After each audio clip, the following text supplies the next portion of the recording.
Senhor Jesus Cristo. Amém. Louvado seja Deus. É bom estar aqui. Eu sempre afirmo com muita veemência e categoria que lá em casa também é muito bom estar. Porque a minha casa é um pedacinho do céu. Amém? Por isso, meus irmãos, aonde você pisar a planta dos teus pés com Cristo vai ser muito bom. Deixa Deus encher o teu vaso nesta noite. Abre o teu coração e glorifica o nome do Senhor Jesus como você tem fazendo até agora. Vem fazendo até agora. Amém? Glórias a Deus. Vamos estar orando. Senhor nosso Deus, nosso Pai Celestial, Todo-Poderoso é o Senhor, para continuar abençoando o teu povo neste lugar, a todos que entraram às portas do teu tabernáculo, Senhor. Ó Paizinho, querido Deus Todo-Poderoso, aqui está o teu servo, presbítero Josué. Ó Deus, como usaste no passado, Senhor amado, usa no presente, nos teus vasos com poder, com ousadia, com sabedoria e com poder para no nome de Jesus. E nesta noite, papai querido, cada vida, cada ser, cada alma vivente que entrou aqui, Paizinho querido, para ouvir a tua palavra, para receber de ti, saia, Senhor amado, com o coração transbordando, alegre e maravilhado, Senhor amado, com a vitória em suas mãos. É em nome de Jesus, porque quem faz o milagre é o Senhor, e a tua palavra é poderosa para se cumprir em cada coração deste lugar. É em nome de Jesus, usa o teu servo com poder, com ousadia, e fala conosco aquilo que o Senhor tem para falar, não aquilo que nós queremos ouvir, mas o Senhor já tem colocado na boca do teu servo, Senhor amado, a tua mensagem, e é nesta mensagem, ó Pai, que nós vamos ser transformados, Senhor amado, mudados, Senhor amado, e sermos melhor no dia de amanhã, porque em tudo, Senhor amado, te damos graça, e não adianta, Paizinho querido, ouvir e continuar sendo mesmo, mas o que vai fazer a diferença é o que vamos fazer com a tua palavra, que vai ser dita da porta para fora, em nome de Jesus.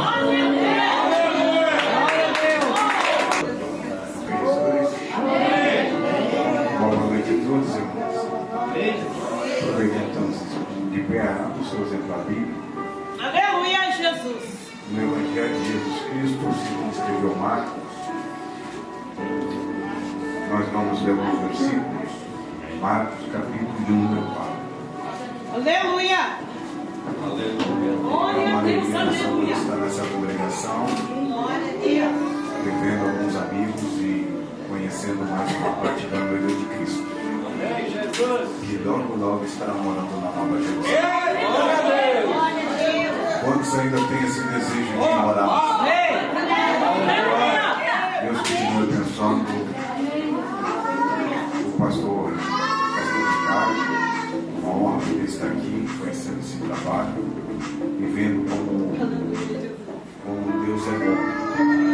Que as bênçãos e a graça de Deus continue sobre a sua vida e que Deus continue prosperando todas as obras de vossas mãos. Obrigado. Amém, Jesus. Eu me atrasei um pouquinho, irmãos. De ontem para hoje eu já fiz quase 1000 quilômetros rodando. Eu trabalho com uma empresa que viaja todo o Rio Grande do Sul para Italá, que eu acho que os irmãos conhecem a marca. E é uma bênção grande. E eu cheguei hoje tão cansado mesmo, porque eu saí muito cedo de casa, ontem também, hoje. Eu estava com tanta dor de cabeça, tomei um remédio, como meu Deus, deitei um pouquinho, acordei antes das 7 e vim. Só que eu fui em 3 lugares, não consegui achar. Eu sou natural de Cachoeirinha, mas moro longe, hoje não moro aqui.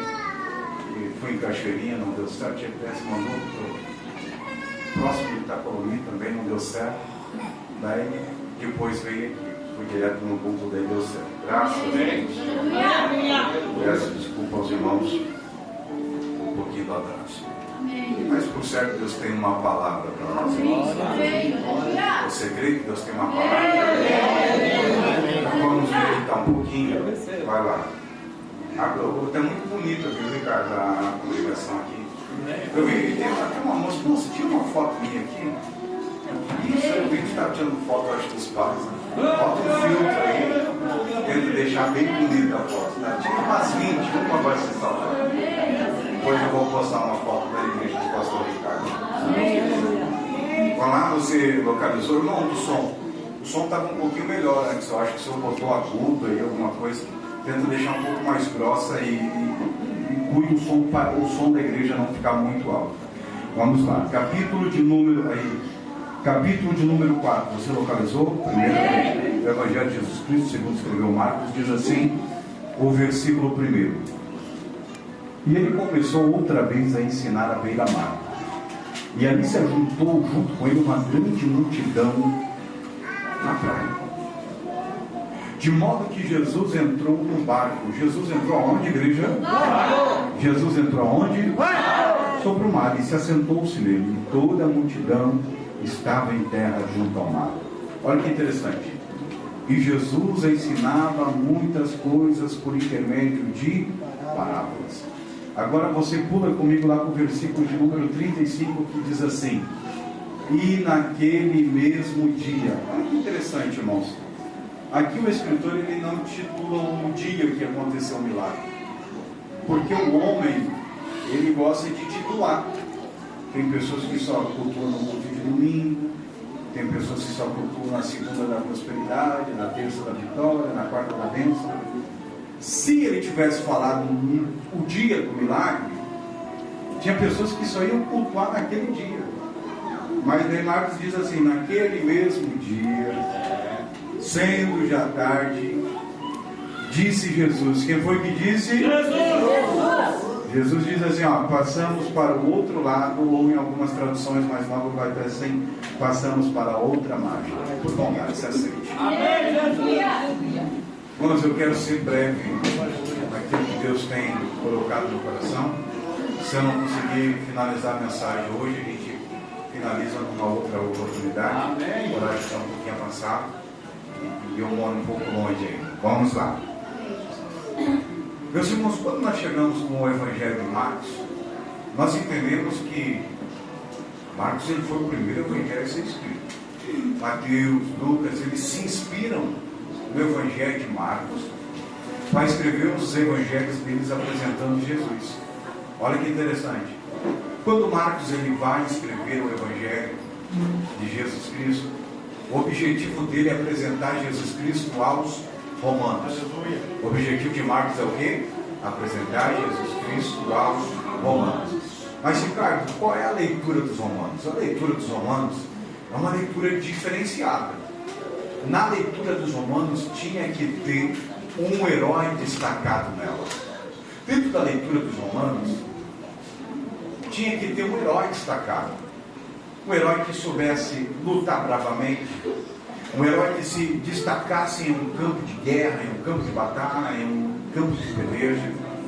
Dentro da leitura dos romanos tinha que ter um herói que soubesse usar muito bem uma espada, um herói que soubesse se defender muito bem com o escudo. Era essa a leitura dos romanos, um herói destacado nela. Pois bem, agora Marcos ele vai apresentar um herói diferente aos romanos. Ele vai apresentar um herói que nunca precisou lutar. Ele vai apresentar um herói que nunca precisou guerrear. Ele vai apresentar um herói que nunca precisou usar uma espada ou se defender com escudo. Agora o herói que Marcos vai apresentar aos romanos é aquele que venceu a morte, venceu a cruz, ressuscitou, está presente aqui na batalha. Nenhum dos heróis romanos transformou água em vinho, nenhum dos heróis romanos multiplicou os pães e peixe, nenhum dos heróis romanos deu vista ao cego, nenhum dos heróis romanos disse ao paralítico levanta e anda, nenhum dos heróis romanos disse ao morto venha para fora. Mas esse chamado Jesus Cristo ele operava, ele opera e tem muito para realizar na nossa vida. Amados, eu queria falar de todos os capítulos, mas vou falar só de 5. Sobre a autoridade de Jesus. Quer ver? No capítulo 1, Jesus tem autoridade sobre espíritos imundos. No capítulo 2, Jesus tem autoridade para perdoar pecado. No capítulo de número 3, Jesus tem autoridade sobre o sábado. No capítulo de número 4, Jesus ele tem autoridade sobre a natureza. Agora no capítulo de número 5, Jesus tem tríplice autoridade. Ele tem autoridade sobre o demônio, ele tem autoridade sobre a enfermidade, ele tem autoridade sobre a morte. Quando nós chegamos no capítulo de número 4, aqui está sendo narrado um grande milagre. Jesus acalma a tempestade. E se eu perguntar aqui, pastor Ricardo, quantos já ouviram, já meditaram, já leram, já pregaram? Eu acredito que todos aqui, até os visitantes, já ouviram falar a respeito de Jesus acalma a tempestade. Mas olha que interessante, quer ver? Tudo começa com Jesus numa margem de uma praia e uma grande multidão. A Bíblia não vai dizer aqui cerca de quantas pessoas estavam próximas de Jesus, mas essa multidão era tão grande que estava apertando Jesus, que Jesus olha para a margem e tinha muitos barcos, mas teve um barco que Jesus escolhe. A Bíblia vai dizer que Jesus sai da margem e vai até a esse barco. Preste atenção aqui que você vai entender o milagre. Não foi nenhum dos discípulos que conduziu Jesus ao barco. Pastor Ricardo, não foi nenhum dos amigos que levou Jesus ao barco. Não foi nenhum dos familiares que conduziu Jesus ao barco. Mas Jesus olha o barco, vê o barco, escolhe o barco, vai no barco, sobe no barco, se assenta no barco, e do barco Jesus começa a pregar. Então, quem escolheu o barco foi Jesus. Grave isso. Quem escolheu o barco foi Jesus. Pastor Ricardo, olha que interessante. Jesus vai pregar. Irmãos, tem muitos falam sobre poder e essas coisas tudo, sabe? Mas o ministério de Jesus, 70 ou 75% dele é ensinamento. O pastor falou de uma coisa aqui muito interessante. Traz a criança para ouvir, porque é esse o objetivo. O ministério de Jesus, 70 ou 75% dele é ensinamento. O restante é cura e poder. Aleluia. Nesse dia aqui, Jesus ele vai dar uma aula. Ele vai falar sobre parábolas. Irmãos, ele vai falar sobre a parábola da candeia, do semeador, da semente do grão de mostarda. Jesus está pregando, a multidão está se alimentando. Jesus está pregando, a multidão está ouvindo. Jesus está pregando, a multidão está recebendo. As horas vão passando, vão correndo. Escutar o homem é cansativo, mas escutar Jesus a gente passa o dia todo ouvindo. Quando é tarde, Jesus olha para aqueles discípulos que estão com ele. Jesus libera uma palavra e diz assim: ei, passamos para o outro lado. A Bíblia vai dizer que Jesus despega a multidão. O barco começa a se dirigir para o outro lado. Jesus pega uma almofada ou um travesseiro e ele vai para a polpa do barco dormir. Enquanto Jesus está dormindo, a Bíblia vai dizer que uma grande tempestade alcança o barco onde estão os discípulos.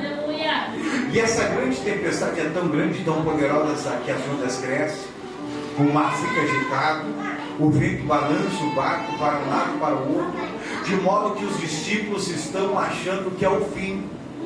Eles vão até Jesus e despertam Jesus. E quando eles despertam Jesus, eles estão despertando Jesus dizendo: mestre, não te importa que perecemos? Em outras palavras, eles estão dizendo: o Senhor falou que nós íamos chegar. O Senhor falou que nós íamos ir para o outro lado, mas estamos enfrentando grandes dificuldades. Estamos enfrentando grandes ondas, grande vento, grande temporal. E agora, Jesus, a Bíblia vai dizer que Jesus se levanta em silêncio com os discípulos. Não fala nada com os discípulos, mas ele vai e diz assim: vento, acalma-te. Vento, aquieta-te. E a Bíblia diz assim: o vento obedeceu e houve uma grande bonança. É isso. Como é que é o nome da senhora? Vicente, como é que é o nome da senhora? Luana, esse é o milagre do capítulo número 4. Jesus acalmando uma tempestade. Eu pergunto em gravata aí: alguém aqui crê que Jesus ainda acalma a tempestade?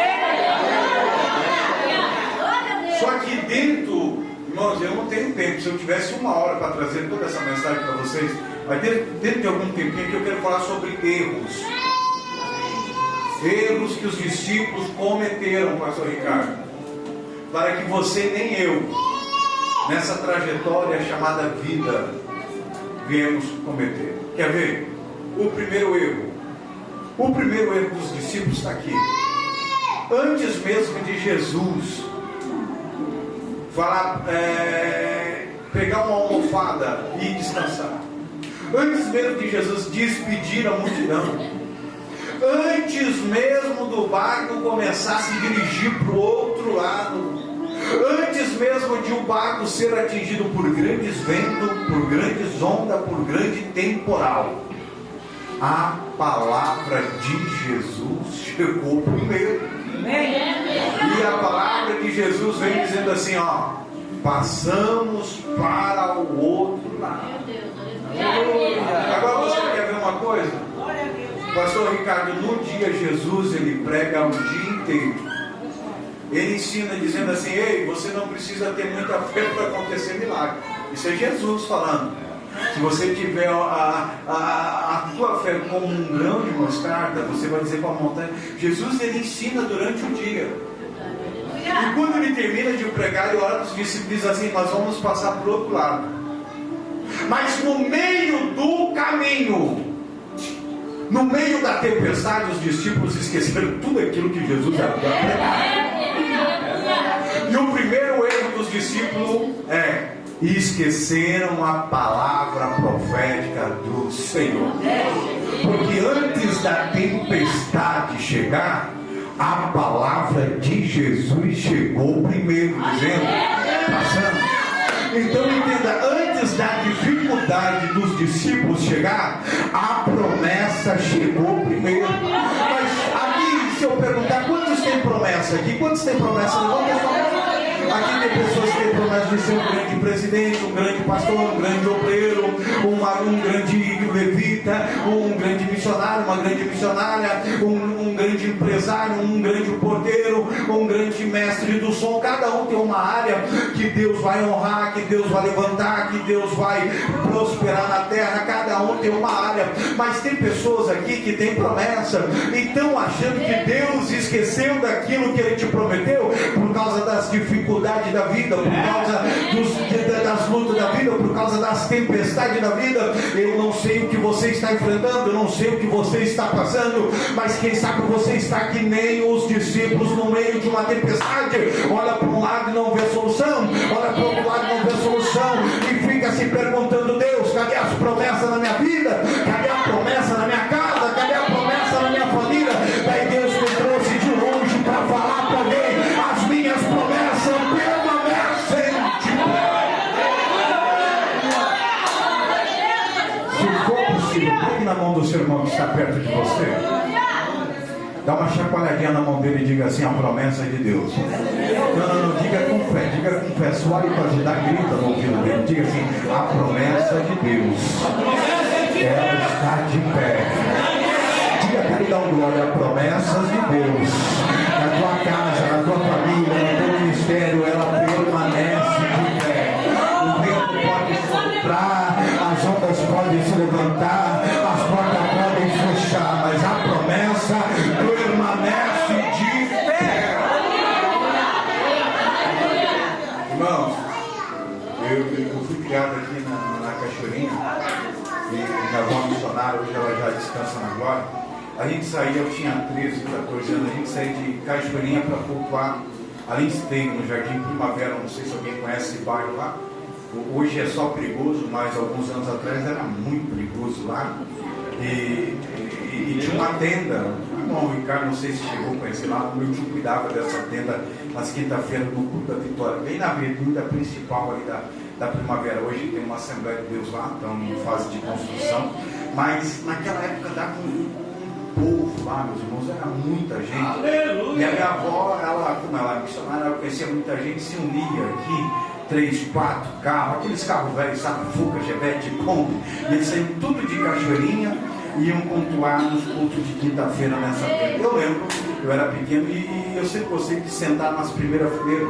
Eu chegava no culto, sempre sentava nas primeiras fileiras, em um daqueles cultos lá, o pregador pregando, dando glória, dando aleluia. Eu sempre gostei de dar glória a Deus enquanto o pregador pregava. E tem cultos e cultos, tem culto que tu sente os céus dentro da igreja, né? Tem culto que culto mais diferente, mas tem cultos assim que parece que a glória de Deus desce de peso. E o culto estava tão bom, o pregador pregando glória, aleluia, e alguém batia palma, alguém ficava de pé, de repente no meio da pregação, o pregador parou de pregar e disse: menino, fica de pé, eu fiquei de pé. Ele disse: tem algum responsável teu? Eu digo: tem minha avó. Vai até a tua avó. Fui até minha avó, eu achei que ele ia até me repreender. Eu peguei na mão da minha avó e começou a profetizar para mim, dizendo assim, mas falava, profetizando para mim, mas falando com a minha avó, dizendo: avó, tu sabe que Deus vai fazer desse moço em um pregador do evangelho? A avó disse: eu sei. Sabe que Deus vai levar ele em muitos lugares para falar do amor do Senhor? Minha avó disse: eu sei. Tu sabe que Deus vai levar ele lá em Gravataí num culto de quarta-feira à noite, primeira quarta-feira, para falar do amor de Deus lá? Tu sabe que em muitos lugares os pés dele nem vai chegar, mas a voz dele vai chegar. E tudo isso eu sei. Ele falou mais algumas coisas, pastor Ricardo. O culto acabou e nós fomos fazer o que a gente faz de melhor. Fomos jantar. Vamos lá para a casa do tio. O tio tinha uma edícula grande no fundo da casa dele. Lá estava fazendo uma boia lá. E se levantou alguém lá e disse: ô Zé, eu acho que o pregador errou de neto. Não era para ti aquela palavra profética. Eu disse: mas por que o pastor errou de neto? Ele disse: como que tu vai pregar? Como que tu vai levar a palavra do Senhor? Como que tu vai anunciar as boas novas do Senhor? Como que a tua voz vai chegar em muito lugar? Eu disse: por quê? Ele disse: tu é gago. Além de ser gago, tem a língua presa e quando tu fica nervoso, trava tudo, não sai nada. Como que tu vai pregar? Até minha voz se levanta, eu não sabia ler muito bem, escrever, mas ela diz assim: mas tem um porém, aquilo que o meu Deus prometeu, Ele é fiel para concretizar.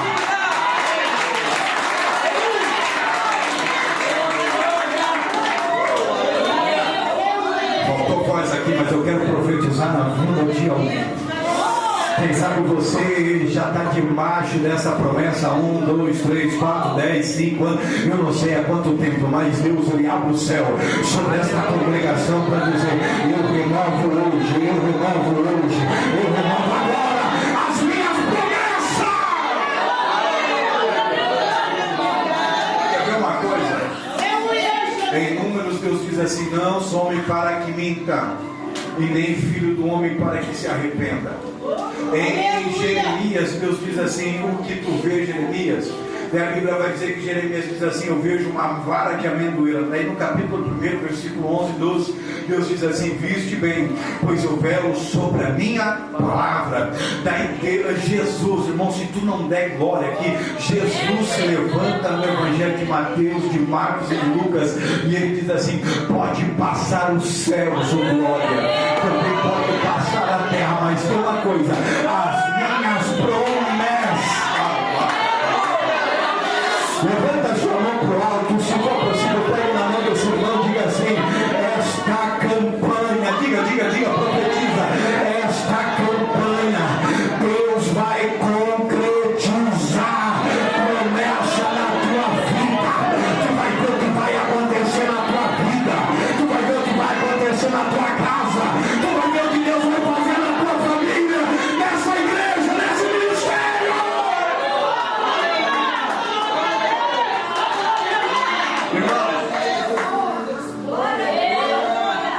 Irmão, diga comigo assim: passamos.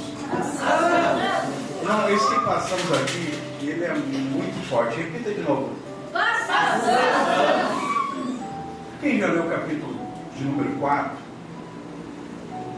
está vendo que ele vai resumir o milagre da tempestade, porque já começa o capítulo de número 5.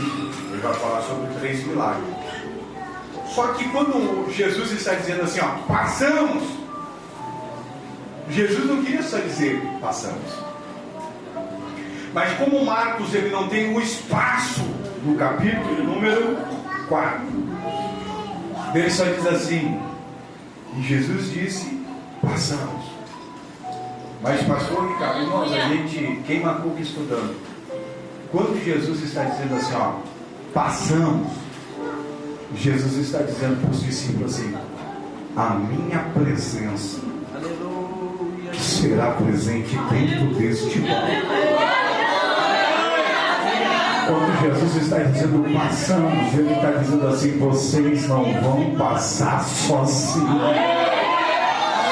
Quando Jesus está dizendo passamos, Ele está dizendo: eu vou estar com vocês. Se tiver vento, eu estou junto. Se as ondas se levantar, eu estou junto. Se o mar ficar agitado, eu estou junto. O homem falha, mas Jesus não falha. O homem pula fora, mas Jesus não pula fora. Ele está contigo neste barco. Passando, a minha presença será presente dentro do barco. Passamos, é Jesus dizendo: eu já garanti a tua chegada. Eu já garanti a tua chegada. Eu vou repetir para você da melhor glória: Deus já garantiu o teu milagre.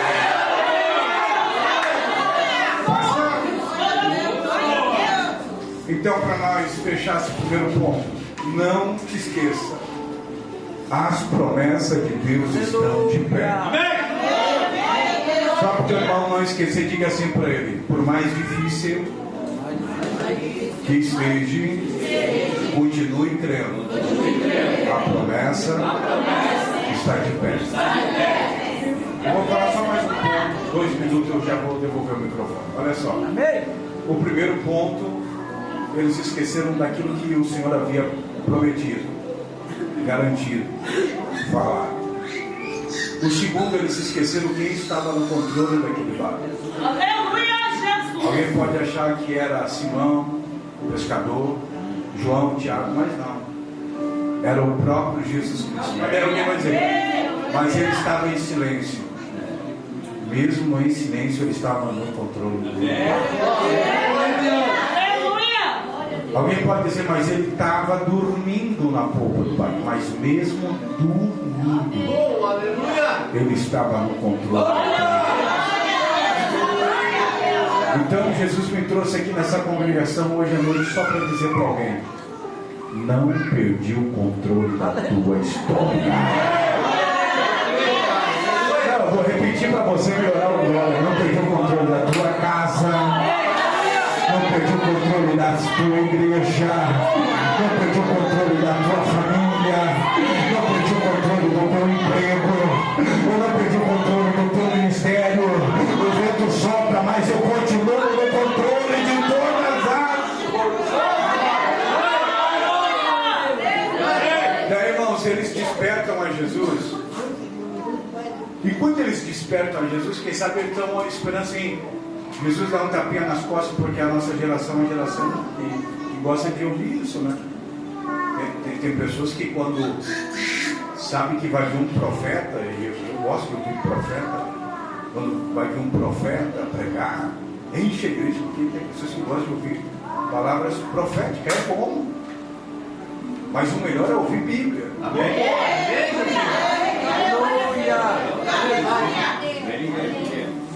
Aleluia. Daí os discípulos despertam Jesus, pastor Ricardo, na expectativa de Jesus levantar e dizer: calma, vixe, calma, fica quieto, vai dar tudo certo, viu? Só que eles despertam Jesus dizendo: mestre! Daí Jesus levanta, pastor, você vai representar Jesus, fica sério. Só que Jesus não fala nada. Jesus não dá um tapinha nas costas. Aleluia. Jesus não diz: calma, estou aqui. Jesus não diz nada. E tem hora, pastor Ricardo, que a gente quer ouvir. Porém, às vezes, aquilo que a gente quer ouvir não é aquilo que Deus quer falar conosco. Daí eles despertam a Jesus. Jesus fica de pé, mas em silêncio.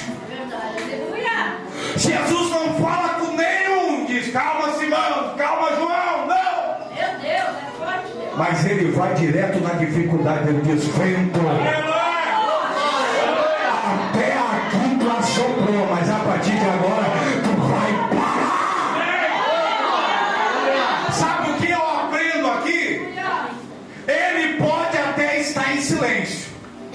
mas já está trabalhando em nosso favor. Pegue a mão desse irmão que está próximo de você, levanta a mão dele para o alto, e eu vou encerrar essa mensagem aqui. Segure na mão dele, levanta o mais alto possível, chacoalha, diga assim: Deus, não, diga bem alto, grita, Deus está neste exato momento trabalhando por você. Só tem que aplaudir a Jesus.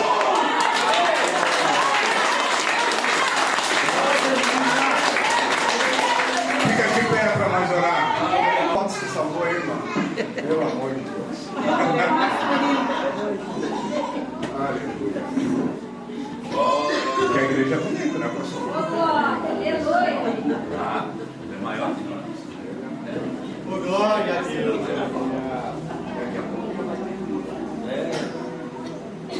Já vai ter que comentar. Em nome de Jesus. Irmãos, fique ciente que Jesus está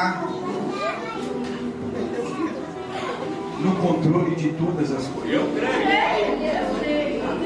Primeiro ponto da mensagem: não te esqueça das promessas de Deus. Segundo ponto da mensagem: não te esqueça que Ele está no controle de todas as coisas. E a Bíblia diz assim: Jesus levanta, repreende o vento obedeceu. Olha que interessante. E ele diz assim: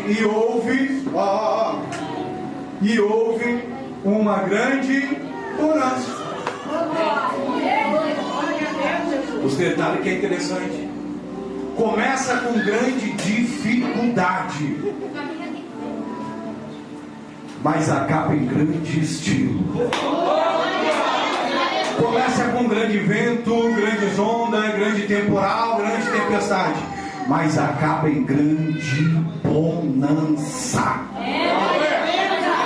Então o que Deus vai fazer nesta campanha não vai ser apenas um milagre, Mas pega, vai ser um grande milagre. Vamos orar? Amém. Quem precisa de um milagre, levanta a sua mão. Eu não sei se o teu costume é sair do lugar e vir aqui na frente, mas se você quiser vir na frente, venha na frente. Ou se não, só levanta a sua mão aí no seu banco onde você está, que eu quero orar por você. Eu quero orar pela sua casa, eu quero orar pela sua família. Eu quero ministrar uma palavra de cura, eu quero ministrar uma palavra de libertação, eu quero ministrar uma palavra de prosperidade, eu quero ministrar uma palavra de unção, de bênção sobre a tua vida. Se você quiser sair do seu lugar, rapidinho, vem aqui na frente, vem.